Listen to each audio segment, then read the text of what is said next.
Pozdravljeni!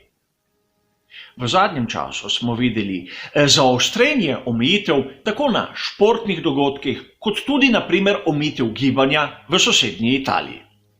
In seveda, mnogi izmed vas ste mi začeli upravičeno spraševati, kakšen vpliv bo to imelo na svetovno prvenstvo Formule 1. Namreč, ko sem naredil prejšnje prispevke, zadeve niso bile tako hude. In v mnogih virih smo seveda prebirali zgodbe, kako ima Ferrari, Alfa Tauri, Pirelli, Brembo in še marsikatera druga podjetja sedež v Italiji. Začnimo pri tem.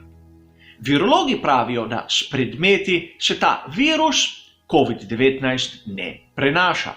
Še več, Pirelli ima res sedež v Italiji. Obvladujejo ga sicer Kitajci, a to ni važno. A proizvodnja pnevmatik za Formulo 1 ni ne v Italiji, še manj pa v Evropski uniji, temveč v turškem Izmitu. Torej, to ni razlog, da bi imeli na dirkah za svetovno prvenstvo kakršenkoli primanjkljaj. In tudi, če bi imeli proizvodnjo v Italiji, pretok blaga je zaenkrat še zmeraj dovoljen. Torej, težava je v osebju, katero se nahaja na teh kužnih območjih in kužnih seveda v navednicah, da se razumemo. Tu je treba biti pozoren, kajti niso Italijani tisti, ki so krivi. Imamo v italijanskih ekipah tudi dosti tujcev in v tujih ekipah, zopet v navednicah, dosti Italijanov. Poglejmo samo pri Alfa Tauri Franz Tost, pri McLarenu Andrea Stella, da damo malce manj očitne primere. In pomembno je to, kje se je kdo nahajal v zadnjem obdobju. In prav na to je treba biti pozoren in imeti pred očmi koledar dirk Formule 1. Ta se začne 15. marca v Avstraliji.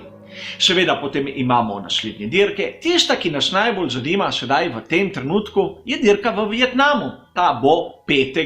aprila.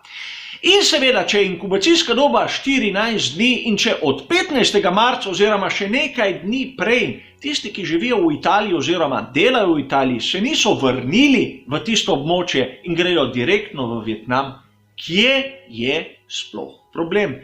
Jaz ga ne vidim, bomo videli, kakšna bo rešitev tistih, ki ukažejo. A vseeno sem optimist. To, da v Bahreinu so se odločili, da na dirki ne bo publike, je dobra in zelo preudarna odločitev, kajti na tej dirki domače publike je bilo sorazmeroma malo, bilo je pa dosti tujcev, kateri so prišli praktično iz vseh vetrov.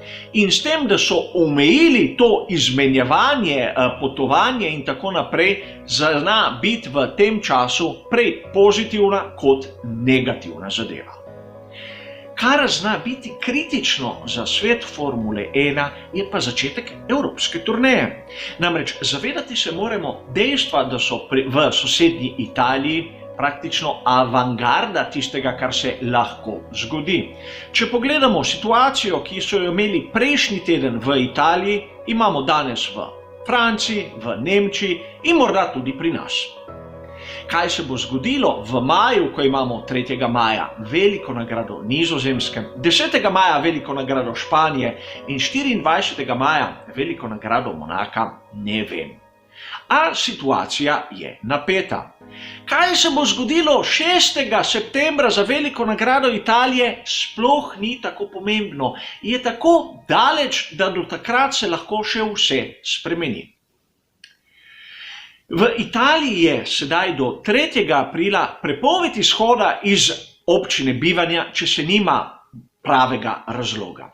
Pravi razlog je seveda tudi delo v tujini od predpostavki, da je posameznik zdrav, da nima teh znakov, da je okužen in tako naprej. Tako da tudi kakšne izmenjave tehnikov mislim, da bi bila mogoča, a odvisno vse od te države, v katero morajo vstopiti, kajti kakega standarda tu ni. In treba je poudariti še nekaj. V mnogih medijih lahko zasledimo tudi, bom rekel, izjemno nevarne izjave posameznikov, kateri se delajo pomembne, da je ta COVID-19 nič drugega kot prehlad. Sam osebno upam, da res ni nič drugega kot močnejši prehlad. A vseeno se ne bom delal pametnega in vsako odločitev omejitev gibanja, tudi odpoved dirke, bom sprejel kot dobro in potrebno. Za vse nas. Ne samo zaradi nizkega intelektualnega potenciala nekaterih, kateri mislijo, da znajo vse. Hvala za vašo pozornost in nasvidenje.